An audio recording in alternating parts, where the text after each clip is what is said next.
Salam. Salam masuk Daki.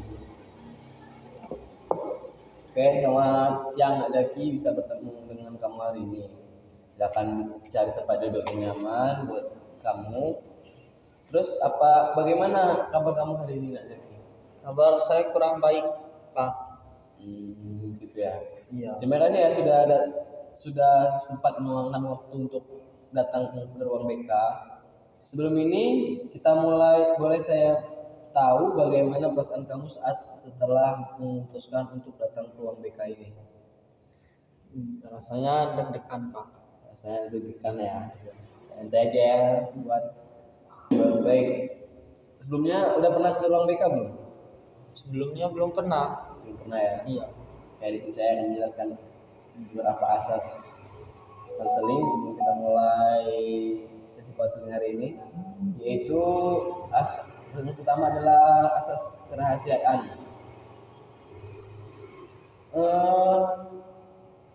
Baik, sebelum kita mulai berbicara lebih lanjut, ada beberapa hal yang penting yang ingin saya sampaikan. Yang pertama adalah tentang kerahasiaan. Semua yang kita bicarakan di ruang ini bersifat rahasia atau pribadi. Saya tidak menceritakan apa yang kamu sampaikan kepada saya atau kepada siapapun, kepada teman-teman, kepada guru yang lain, bahkan kepada orang tua kamu tanpa izin dari kamu sendiri. Apakah ini jelas? Siap, Pak. Jelas. Yang kedua adalah ada asas kesukarelaan. Saya ingin tahu bahwa kamu ada di sini atas kemauan diri sendiri. Iya, Pak, kemauan diri sendiri. Tidak ada yang memaksa untuk bercerita atau menjawab pertanyaan yang tidak nyaman bagi kamu. Kamu punya kontrol penuh atas apa yang kamu bagikan. Jika ada pertanyaan yang tidak ingin kamu jawab, itu tidak masalah. Kamu bisa bilang, saya belum siap membicarakan itu. Apakah kamu merasa nyaman dengan ini? Nyaman, Pak. Nah, asas yang berikutnya adalah asas keterbukaan. Saya di sini sebagai pendengar, bukan sebagai hakim. Saya tidak akan menilai menyalahkan ataupun mengkritik apapun yang kamu rasakan. Ruangan ini adalah ruangan aman di mana kamu bisa jujur, tenang, perasaan dan pikiran kamu. Apapun yang kamu rasakan, marah, sedih, maluan, bingung, semuanya valid dan berhak untuk didengar. Apakah jelas, Pak Jaki? Jelas, Pak. Oke. Baik, terima kasih sudah mendengarkan saya ya. Sekarang saya ingin mendengar dari kamu. Tidak perlu terburu-buru, ambil waktu sebanyak yang kamu butuhkan. Ya. Bisa kamu ceritakan apakah yang membawa kamu ke sini? Apa yang sedang terjadi dalam hidupmu yang membuat kamu merasa perlu untuk berbicara? Jadi di sekolah teman-teman saya sering mengomentari penampilan saya, Pak. Ya, Mereka bilang terlalu gemuk atau berisi. gitu ya. Terima kasih sudah mau berbagi ya. Saya tahu ini tidak mudah. Bisakah kamu ceritakan lebih banyak tentang apa yang terjadi di sekolah? Setiap saya lewat koridor atau duduk di kelas, Pak, ada saja yang mengomentari, kadang menertawakan saya. Bagaimana perasaan kamu ketika mengalami hal-hal tersebut? Saya merasa malu, sedih, kadang juga marah, tapi lebih baik saya diam, Pak, karena mau gimana juga saya bingung. Ceritakan lebih lanjut tentang perasaan malu, sedih itu. Apa rasanya bagimu? Rasanya seperti semua orang yang memandang saya dan menilai saya hanya dari penampilan saja. Saya jadi tidak percaya diri. Apa yang kamu pikirkan tentang diri kamu sendiri ketika hal ini terjadi?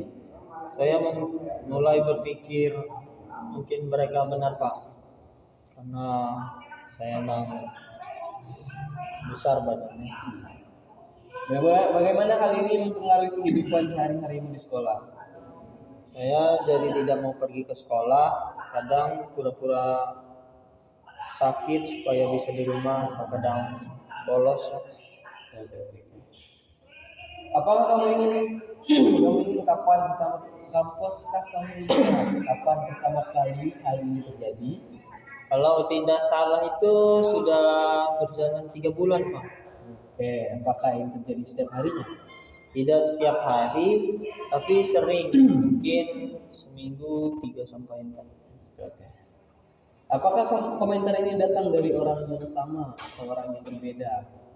Ada beberapa orang, tapi yang paling sering itu sekelompok teman sekelas. Oke. Apakah orang dewasa atau guru yang adakah orang dewasa atau guru yang mengetahui hal ini selain saya? Saya tidak yakin, Pak. Tapi yang paling No? saya tidak yakin. Kadang kejadiannya di kelas, tapi guru mungkin tidak mendengar atau kadang cuek. Oke. Apakah kamu pernah mencoba membicarakan ini kepada orang tua kamu atau teman dekat kamu? Belum, Pak. Saya takut mereka tidak akan mengerti atau menyalahkan saya sendiri. Oke. Apakah kamu merasa aman secara fisik di sekolah? Secara fisik tidak aman sih, Pak. Mereka tidak pernah memukul saya atau cuma kata-kata aja. Apakah kamu pernah berpikir untuk tidak masuk sekolah dengan jangka waktu yang lama atau panjang? Sempat berpikiran seperti itu, Pak. Oke, oke. Ketika teman-teman berkomentar tentang penampilan fisikmu, kata-kata apa yang paling menyakitkan atau yang paling kamu ingat? Yang paling saya ingat mereka itu bilang sudah diet atau belum, Pak, di depan banyak orang. Jadi saya merasa malu. Di mana biasanya komentar-komentar ini terjadi? Apakah di tempat tertentu, di sekolah, di kantin, atau di dalam kelas? Paling sering di dalam kelas atau di kantin saat jam istirahat. Apa hal ini paling sering terjadi? Biasanya saat olahraga, Pak. Oke, siapa saja yang biasanya ada saat komentar itu dilontarkan? Apakah ada orang yang membelamu? Biasanya ada banyak, ada beberapa teman yang diam tapi tidak ada yang membela saya. Bagaimana reaksi kamu biasanya ketika mereka melakukan hal tersebut? Saya biasanya diam dan langsung pergi aja, Pak. Kadang saya pura-pura tertawa supaya mereka pikir saya tidak tersinggung. Oke. Apa yang kamu lakukan setelah hal ini terjadi? Kamu ke mana kamu pergi dan apa yang kamu rasakan setelah itu? Biasanya saya pergi ke luar kelas, Pak. Kadang tempat sepi lah. Saya menangis atau saya pulang ke rumah tanpa izin. Tapi kamu menyebutkan bahwa kamu itu merasa tidak ingin pergi ke sekolah. Bisakah kamu ceritakan yang lebih detail tentang perasaan itu? Apa yang terjadi dalam pikiranmu saat bangun pagi? Begitu alarm pagi berbunyi, Pak, pikiran pertama saya itu, aduh, harus sekolah lagi. Ya. Perut saya langsung mulai mual. Saya terbayang akan bertemu teman-teman saya dan mengomentari penampilan saya. Kamu bilang kamu itu mulai berpikir untuk merasa benar tentang tubuhmu. Bisa kamu jelaskan yang lebih lanjut tentang pikiran itu? Apakah ada hal yang lain yang kamu pikirkan tentang dirimu? Saya mulai berpikir itu saya tidak pantas punya teman. Kadang saya pikir hidup saya akan lebih baik kalau saya kurus. Oke, ketika kamu mengatakan hidup saya akan lebih baik ketika saya kurus, apa yang kamu maksud dengan ya lebih baik itu? Seperti apa yang kamu bayangkan? Mungkin mereka akan berhenti mengejek. Saya akan punya lebih banyak teman. Saya akan lebih percaya diri juga. Kamu itu menyebutkan bahwa kamu kadang pura-pura tertawa saat mereka berkomentar kan? Ceritakan lebih banyak tentang itu. Nah, mengapa kamu itu merasa perlu melakukan itu? Saya pikir kalau saya terlihat terluka, mereka akan semakin sering melakukannya. Kalau saya tertawa, mungkin mereka akan berhenti, Pak. Oke. Tapi apakah strategi itu berhasil? Apakah mereka berhenti? Tidak, Pak. Malah kadang mereka pikir saya enjoy dan terus melanjutkan. Begitu ya. Bagaimana perasaan kamu setelah berpura-pura tertawa?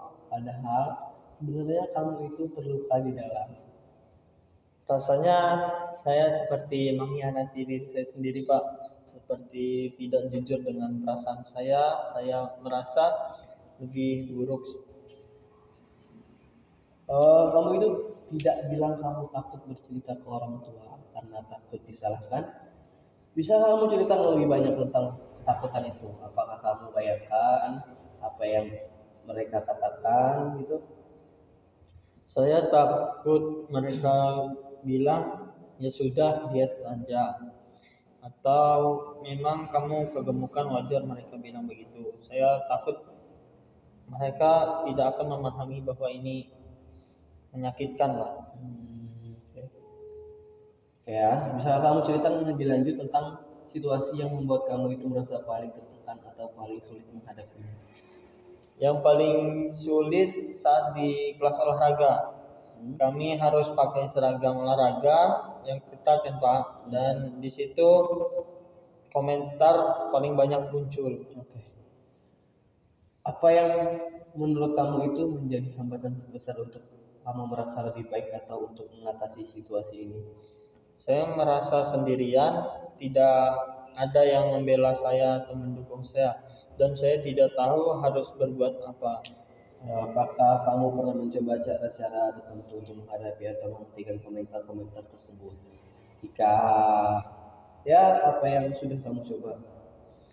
Pernah sekali saya coba balas dengan bercanda, tapi malah saya jadi bahan candaan lagi, Pak. Terus saya coba hindari mereka, tapi suasana karena pernah saya sekali coba balas bercanda, Pak, tapi malah jadi bahan candaan.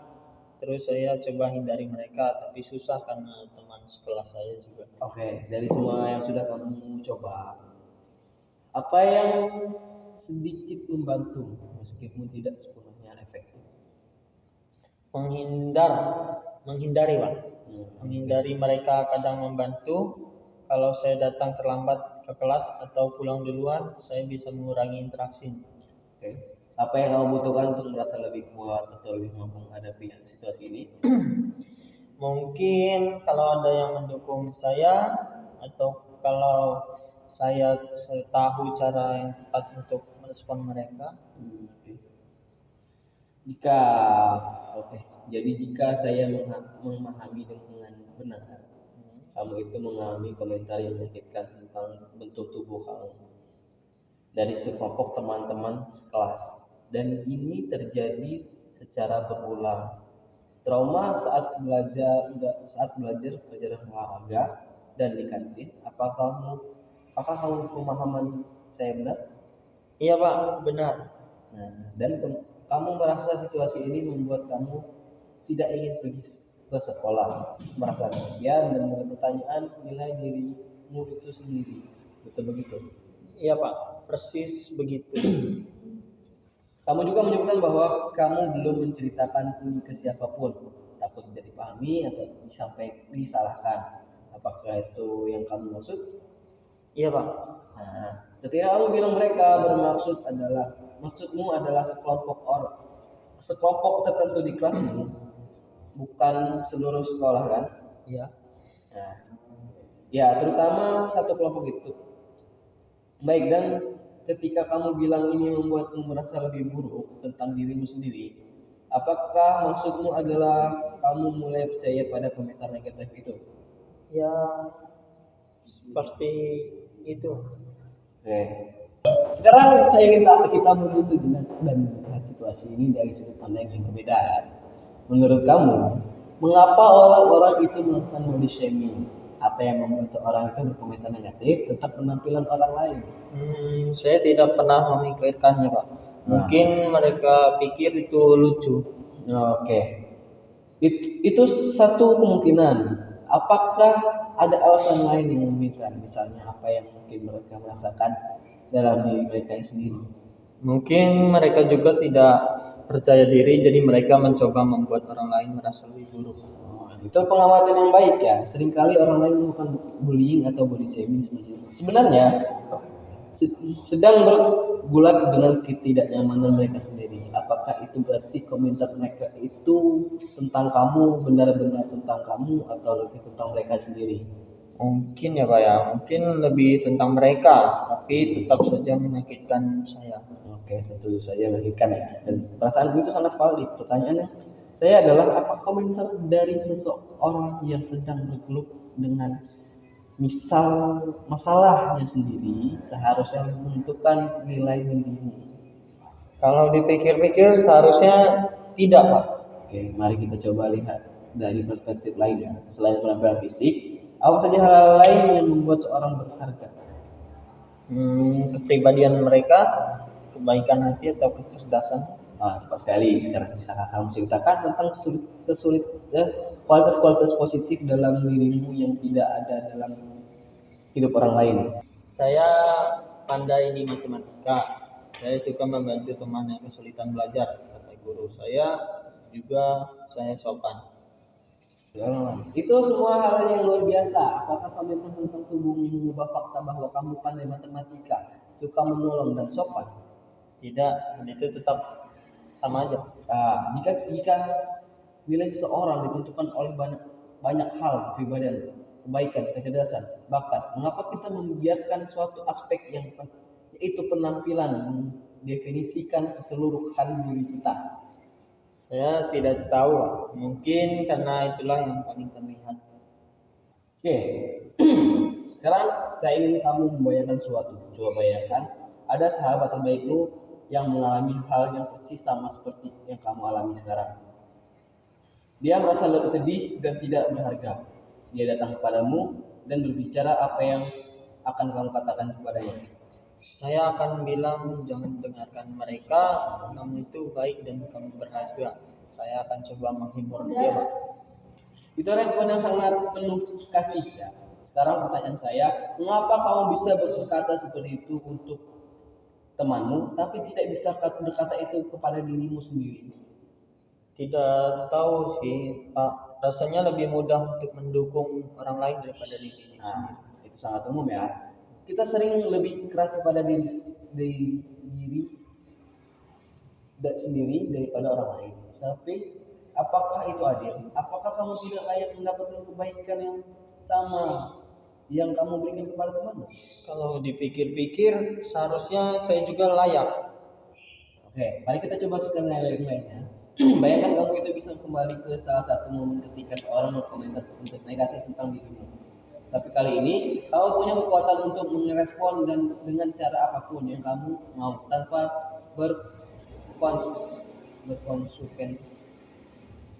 konsekuensi saat orang berkomentar pada dirimu. Tapi kali ini kamu punya kekuatan untuk merespon dengan cara yang apapun yang kamu mau.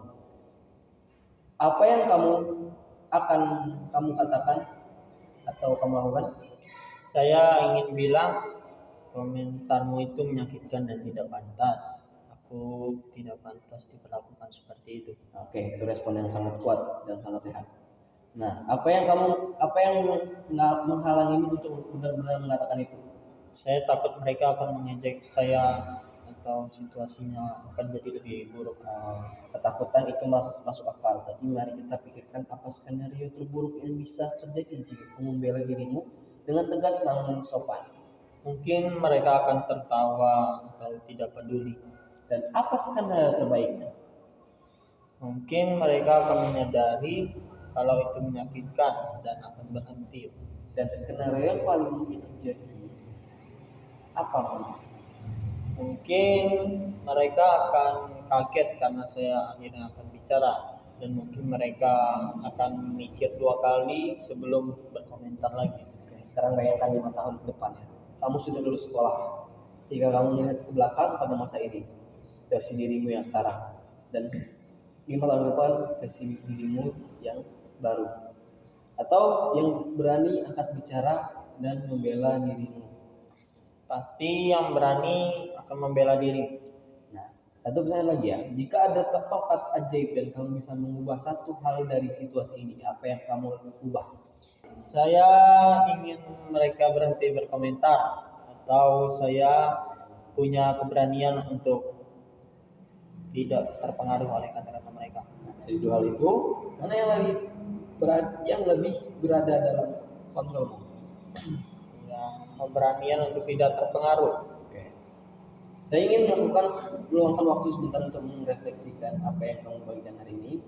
Sebenarnya kamu merasa sangat terluka dan kecewa karena orang-orang menilai kamu itu hanya dari penampilan luar, bukan dari dirimu sebenarnya. Apakah itu yang kamu rasakan? Ya, persis. Ya, saya melihat bahwa kamu telah berusaha sangat keras untuk tetap kuat datang ke sekolah, meskipun sulit, berpura-pura tidak tersinggung dan mencoba menghadapi ini sendiri.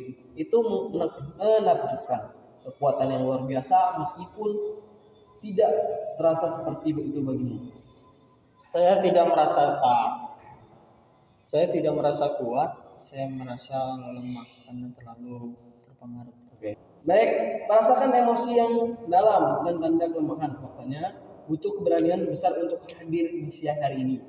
Membuka diri, mengakui bahwa kamu itu terluka. Banyak orang yang tidak punya keberanian itu. Oke, makasih. Saya juga menangkap bahwa ada rasa kesepian yang mendalam, perasaan bahwa kamu itu menghadapi ini sendirian. Bahwa tidak ada yang memahami atau membela kamu. Kesepian itu pasti sangat berat. Rasanya seperti tidak peduli. Dan di tengah semua rasa ini, kamu juga mulai mempertanyakan nilai dirimu sendiri. Mulai percaya pada kata-kata negatif yang mereka katakan itu harusnya sangat menyakitkan, kehilangan kepercayaan pada diri sendiri. Ya, dulu saya tidak seperti ini. Saya dulu lebih percaya diri. Jadi ada kesedihan jika juga karena kehilangan kepercayaan diri yang pernah kamu miliki, kamu merindukan dirimu yang dulu. Iya Pak, saya merindukan diri. Di balik semua rasa sakit, saya juga merasakan ada kemarahan mungkin. Kemarahan karena dilakukan tidak adil, karena dinilai secara tidak adil. Apakah itu ada? Ya, Iya ada. Saya marah tapi saya tidak tahu harus bagaimana dengan perasaan. Kemarahanmu itu adalah respon yang sangat sehat dan normal terhadap ketidakadilan itu. Menunjukkan bahwa kamu itu tahu di dalam hatimu itu bahwa kamu tidak pantas diperlakukan seperti itu. Saya memang merasa tidak adil Pak. Mengapa penampilan harus begitu penting? Saya sangat penting ya, dan saya ingin tahu kamu bahwa semua perasaan dan kesedihan, kemarahan, kecewaan, kesepian, semuanya valid. Tidak ada yang salah dengan perasaanmu. Yang salah adalah kelakuan yang kamu terima. Terima kasih sudah memahami seperti itu. Oke.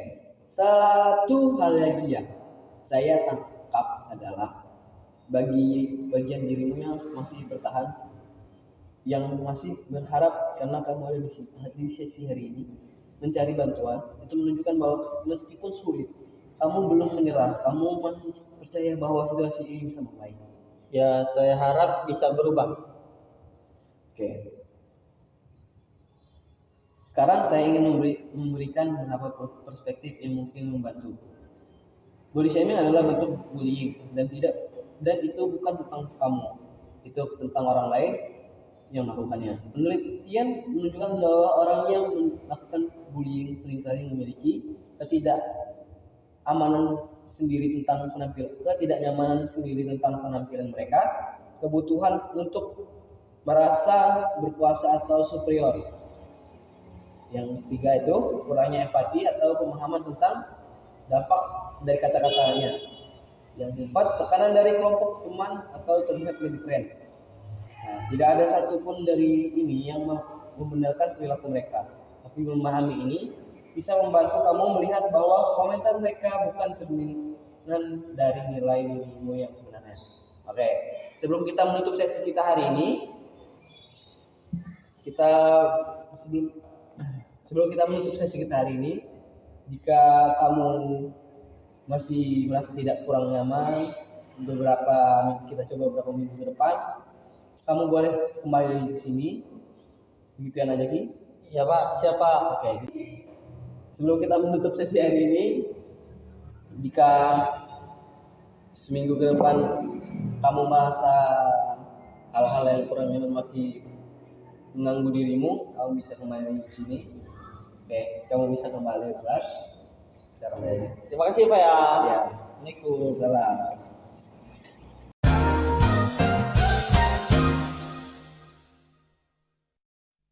Was there